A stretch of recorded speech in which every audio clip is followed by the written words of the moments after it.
દિવસના આકરા રોજા પછી એટલે કે 1 મહિનાના આકરા રોજા પછી આજે ઈદનો તહેવાર, મુસ્લિમ બિરાદરોમાં ખુશીનો માહોલ।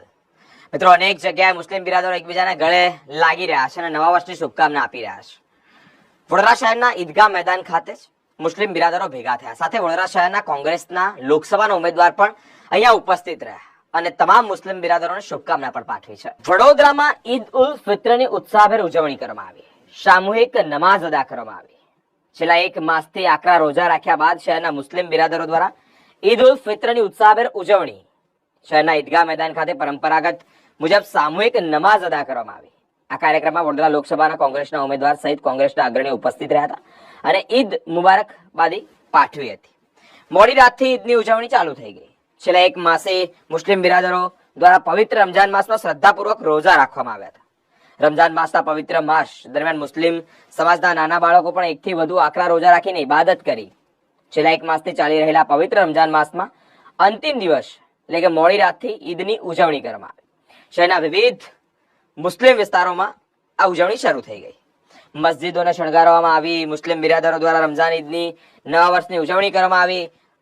મુસ્લિમ સમાજમાં એક અનેરો ઉત્સાહ અને ઉમંગ પણ જોવા મળ્યો। રમઝાન ઈદની ઉજવણીને લઈને શહેરના મુસ્લિમ વિસ્તારમાં મોડી રાત્રે ચહલ પહલ શરૂ થઈ ગઈ। મુસ્લિમ સમાજ દ્વારા પોતાના મકાનો તેમજ મસ્જિદોને શણગારવામાં આવી। રમઝાન ઈદ હોય અને આ શરૂ થતું નવું વર્ષ પરંપરાગત મુજબ ઈદગાહ મેદાન ખાતે સામૂહિક નમાઝ પણ અદા કરવામાં આવી। આ કાર્યક્રમમાં મોટી સંખ્યામાં મુસ્લિમ સમાજના લોકો ઉપસ્થિત રહ્યા હતા। દેશમાં શાંતિ સ્થપાય તેવી દુઆ પણ કરવામાં આવી। કોંગ્રેસના ઉમેદવાર લોકસભા બેઠક કોંગ્રેસના ઉમેદવાર પણ હાજર રહ્યા। વડોદરા લોકસભા બેઠકના કોંગ્રેસના ઉમેદવાર જસપાલસિંહ પડિયાર, શહેર કોંગ્રેસ પ્રમુખ ઋત્વિજ જોશી, પૂર્વ વિપક્ષી નેતા અને ચૂંટણી સંયોજક ચંદ્રકાંત શ્રીવાસ્તવ સહિત અનેક અગ્રણીઓ હાજર રહ્યા। મુસ્લિમ બિરાદરોએ ઈદ મુબારક સાથે નવા વર્ષની શુભેચ્છાઓ પણ પાઠવી। આ ઉપરાંત વડોદરા શહેરના વિવિધ વિસ્તારોમાં આવેલી મસ્જિદોમાં પણ મુસ્લિમ બિરાદરો દ્વારા નમાઝ અદા કરવામાં આવી। દેશમાં શાંતિ અને ભાઈચારાનું વાતાવરણ જળવાઈ રહે તે માટે દુઆ કરવામાં આવી। મુસ્લિમ બિરાદરો દ્વારા એકબીજાને ઈદની શુભેચ્છાઓ પણ પાઠવવામાં આવી। ઈદ મેળાનું આયોજન થયું। શહેરના કેટલાક વિસ્તારોમાં સામૂહિક ઈદ મુબારકબાદી શુભેચ્છા પાઠવવાનું પણ આયોજન થયું। શહેરના મુસ્લિમ વિસ્તારમાં ડીજે સિસ્ટમ પણ ગોઠવવામાં આવી। કેટલાક વિસ્તારોમાં ઈદ મેળાનું આયોજન થયું અને અપાર ઉત્સાહ સાથે રમજાન ઈદની ઉજવણી કરવામાં આવી રહી છે। રમજાન માસ ખૂબ સૌએ ભક્તિ કરી શ્રદ્ધાથી 30 દિવસ સુધી રોજા રાખીને આજે ઈદનો તહેવાર ઉજવવામાં આવી રહ્યો છે।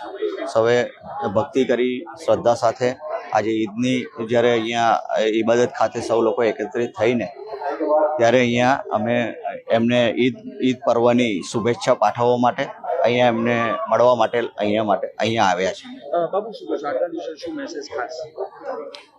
વસુધૈવ કુટુંબકમની જે ભાવના છે, આપણા દેશના વડાઓ દ્વારા પણ જે ભાવના કહેવામાં આવી છે કે વસુધૈવ કુટુંબકમ, ભાઈચારાની ભાવના, એ તમામ લોકોએ સાથે મળીને એક સાથે અને આપણી દેશની એકતા અને અખંડિતતા જળવાઈ રહે એ દિશામાં આગળ વધવું જોઈએ। પવિત્ર ઈદના તહેવારની તમામ મુસ્લિમ બિરાદરોને ઈદ મુબારક। આપણે વડોદરા શહેર એક સંસ્કારી નગરી ને એમાં જે તહેવારોની અત્યારે આખી તમે જુઓ કે શરૂઆત આપણે ચૈત્રી નવરાત્રી ચાલે છે માતાજીના, એની પર શુભેચ્છા પાઠવું છું।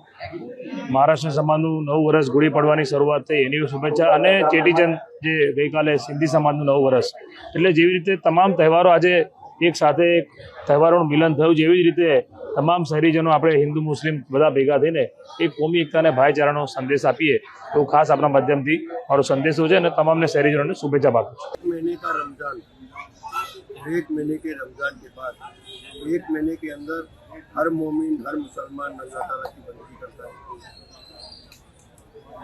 और ईद के दिन हर दुश्मनावट भुलाकर एक दूसरे को गले लगते हैं।